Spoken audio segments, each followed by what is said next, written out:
اعوذ باللہ من الشیطان الرجیم بسم اللہ الرحمن الرحیم اللہم صلی علی سیدنا محمد وعلی آل سیدنا محمد وبارک وسلم۔ میرے تمام سننے والوں کو السلام علیکم۔ محرم الحرام کا مہینہ رحمتوں اور برکتوں کا مہینہ ہے۔ خصوصاً اس ماہ مبارک کی 10 تاریخ کو اہم واقعات پیش آئے جن کی بنا پر اس کی اہمیت میں مزید اضافہ ہو گیا۔ 10 تاریخ کو یوم عاشورہ کہا جاتا ہے۔ اس دن روزہ رکھنے کی بڑی فضیلت ہے۔ عاشورہ کے دن بعد نماز فجر برباد آمد آفتاب کے 2 رکعت نماز پڑھے۔ ہر رکعت میں بعد سورہ فاتحہ کے جو بھی سورہ یاد ہو پڑھ لے اور بعد سلام کے 1 مرتبہ اس دعا کو پڑھے۔ یوم عاشورہ کسی وقت باوضو ہو کر 70 مرتبہ پڑھے۔ حسبی اللہ و نعم الوکیل۔ مغفرت گناہ کے لیے یہ وظیفہ پڑھنا بھی بہت افضل ہے۔ یہ دعا بہت مجرب ہے۔ حضرت امام زین العابدین رضی اللہ تعالی عنہ سے روایت ہے کہ جو شخص عاشورہ محرم کو طلوع آفتاب سے غروب آفتاب تک اس دعا کو پڑھ لے یا کسی سے پڑھوا کر سن لے تو انشاءاللہ تعالی یقیناً سال بھر تک اس کی زندگی کا بیمہ ہو جائے گا، ہرگز موت نہ آئے گی، اور اگر موت آنی ہے تو عجیب اتفاق ہے کہ پڑھنے کی توفیق نہ ہوگی۔ وہ دعا یہ ہے: یا قابل التوبۃ آدم یوم عاشورہ، یا فارج کربی ذنونی یوم عاشورہ، یا جامع الشمل یعقوب یوم عاشورہ، یا سامع دعوت موسیٰ و ہارون یوم عاشورہ، یا مغیث ابراہیم من النار یوم عاشورہ، یا رافع ادریس الی السماء یوم عاشورہ، یا مجیب الدعوت صالح فی الناقۃ یوم عاشورہ، یا ناصر سیدنا محمد صلی اللہ علیہ وسلم یوم عاشورہ، یا رحمان الدنیا والآخرۃ ورحیمہما صلی علی سیدنا محمد وعلی آل سیدنا محمد وصلی علی جمیع الانبیاء والمرسلین واقضی حاجاتنا فی الدنیا والآخرۃ وعتل عمرنا فی طاعتک ومحبتک ورضاک واحینا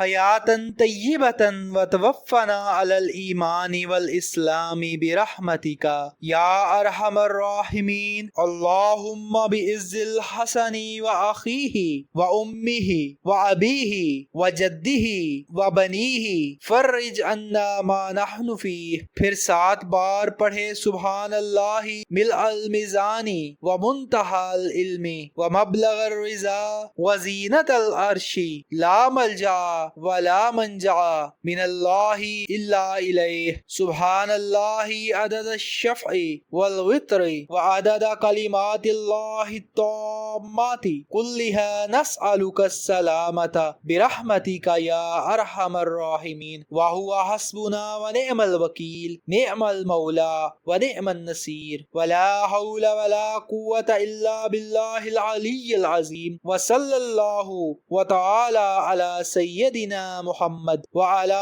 آلہ وصحبہ وعلی المؤمنین والمؤمنات والمسلمین والمسلمات عدد ذرات الوجود وعدد معلومات اللہ والحمد للہ رب العالمین۔ بارگاہ رب العزت سے اس نماز اور دعا کے پڑھنے والے کو بے شمار عبادات کا ثواب عطا ہوگا۔ عاشور کا دن نیک اعمال میں گزارنا چاہیے، جیسا کہ نماز پڑھنا، یتیم کے سر پر ہاتھ پھیرنا، غسل کرنا، آنکھوں میں سرما ڈالنا، اس دن اپنے گناہوں سے توبہ کرنا، بیمار کی عیادت کرنا، فقراء کو پانی یا دودھ یا شربت پلانا، کھانا کھلانا، روزہ رکھنا، اپنے اہل و عیال کے لیے دسترخوان کو کشادہ کرنا یعنی وسیع پیمانے پر کھانے کا اہتمام کرنا، صدقہ و خیرات کرنا، آپس میں صلح کرنا، علماء کی زیارت کرنا، دعا مانگنا، خوف خدا سے رونا، نماز جنازہ تلاش کر کے پڑھنا،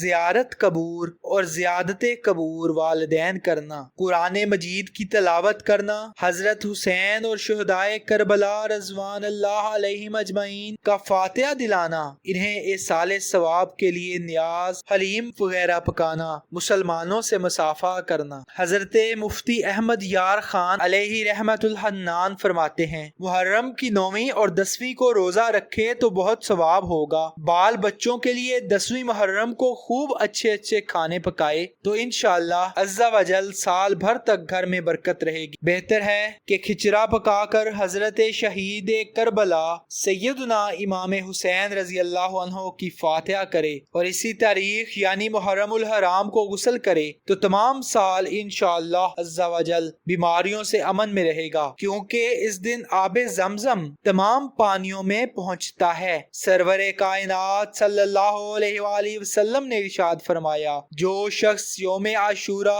عصمت سرما آنکھوں میں لگائے تو اس کی آنکھیں کبھی بھی نہ دکھیں گی۔ اگر آپ کو ہمارا بیان کرنا پسند آیا ہو تو ہمارے چینل کو سبسکرائب کریں تاکہ اس طرح کی اور اسلامی ویڈیوز ہم آپ کی خدمت میں لا سکیں۔ ملتے ہیں اگلی ویڈیو میں۔ اللہ حافظ۔